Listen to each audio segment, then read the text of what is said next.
You know what? This episode was actually a lot of fun. Pokemon Ranger, I choose you!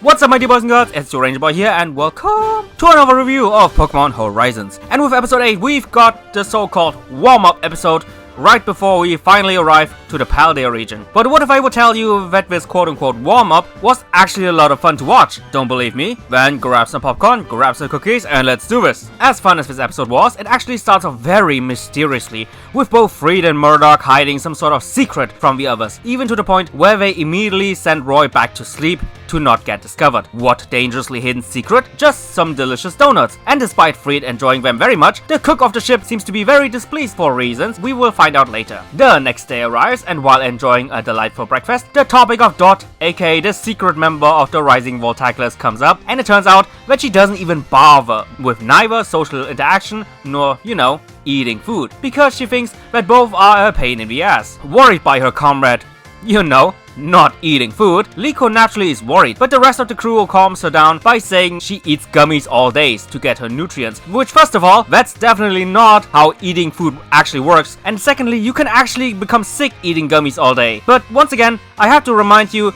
that we're talking about people who do this all day, every day, so I'm not surprised in the slightest. But despite their careless attitude towards Dot's proper nourishment, they actually do seem to care about having proper food on board, with them soon realizing that a lot of ingredients have been missing lately, especially in the sweets department, leading to all the girls instantly suspecting Murdoch as the culprit. And after Freed tried to defend his friend, the girls automatically suspect him as accomplice. By the way, my god, the various different smug faces that Liko does during those scenes is just absolutely hilarious. She is meme material. Although the girls still see them as the main culprits, both Freed and Murdoch decide to panic land so that they can restock some food, despite not having enough money. How did these people manage to survive for so long? And now they are responsible for not one, not two, but 3 children? At least they are responsible enough to let both Liko and Roy attempt online class. Hurrah, I guess. Well, putting that aside,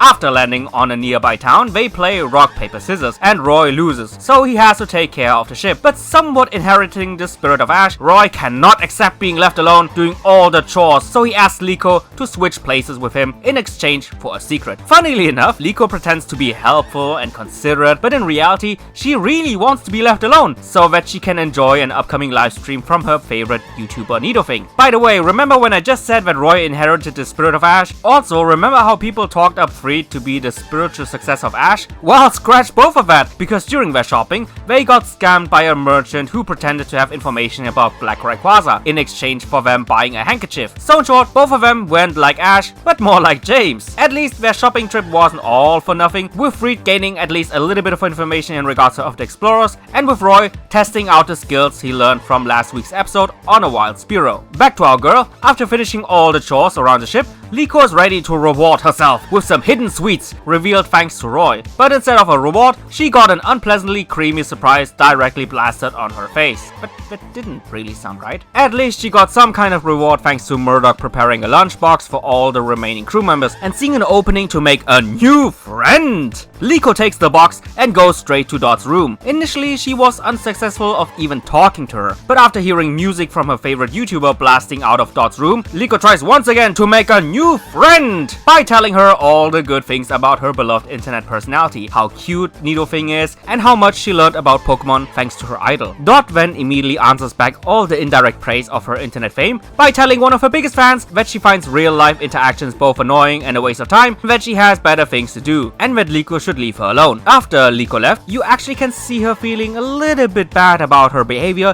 but sadly, the life of a YouTuber is always busy, so therefore, she switches to her online persona, and to the delight of many of her fans, including Liko herself, she starts the live stream. Turns out, it's a Q&A. Man, I miss doing Q&As. on a Saturday. And at first, she answers some basic questions in regards to Pokemon, but when suddenly a question from Sprigatito Superfan pops up, I wonder who that would be, asking about how she has difficulties approaching a new but very antisocial friend and whether or not Nidoking can give her some advice. Dot suddenly gets really flustered and nervous, and being live for everyone to see should have been the moment she got exposed. But luckily for her, Liko couldn't catch on to that obvious hint because she got way too nervous and way too excited about her favorite YouTuber actually answering her question. Oh my god, senpai noticed me! Out of sheer panic, Nidoking gives her a totally nonsense advice that friendships are just like Pokemon battles. Although that really was some BS, Liko doesn't care because it's an advice from her idol no matter the content. So therefore, after Roy returned back from his errands while telling both Liko and Dot all about his experience, our heroine wants to immediately use the advice by battling Roy right in front of Dot's room. Sadly, Dot immediately stops the two from doing so while talking about what she is interested in, aka basically the same interest that the Rising Volteclas have: mysterious treasures and unknown mysteries that nobody has ever seen before and are really exciting to her. After our main character finally left, Dot seems to be both irritated and also a little bit happy about them joining the Rising Volteclas, and as a result of that, she then decides to actually try some of Murdoch's food, which made him really happy. And the episode ends with the crew finally arriving at the Paldea region. So that's the episode, and without any more hesitation,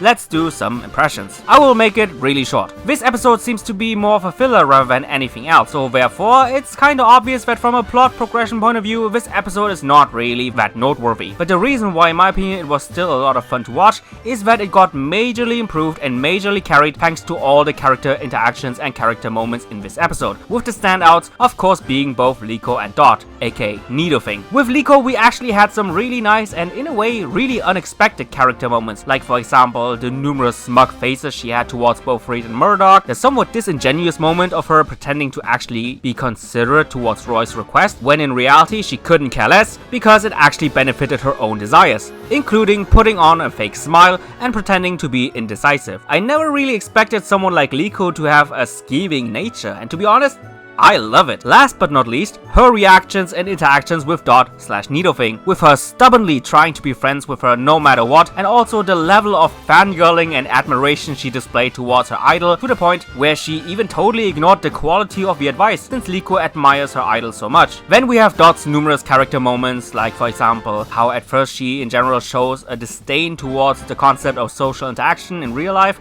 and how in her opinion real life socializing is nothing else but a waste of time, and since she's constantly busy with her internet persona, it seems like she really does prefer online interaction over the real life one. She also seems to be rather easy to anger and to fluster, as seen when Liko constantly started talking to her, causing her live stream to be constantly delayed, or when during her live stream, her internet character actually got confronted with a problem that involved her own real life, and just for a moment, she slipped out of character and almost got exposed, if it wasn't for Liko being busy fangirling all over the place. But putting her internet life aside, we then also see a more human in real life side of her. She quickly felt bad for telling Liko off, and also felt both irritated but also somewhat happy that Liko and Roy joined the crew, which probably also resulted in her finally trying out her uncle's dishes after Murdoch tried and failed numerous times to convince her. So as you can see, even though she's still heavily invested in her internet life, thanks to Liko, it seems like she's starting to approach her actual real life as well by opening up towards all the people involved in it. So despite this episode being uneventful story-wise, thanks to the character moments, it still is really fun to watch. Anyway guys, I really hope you enjoyed this, hopefully not long review. What is your opinion?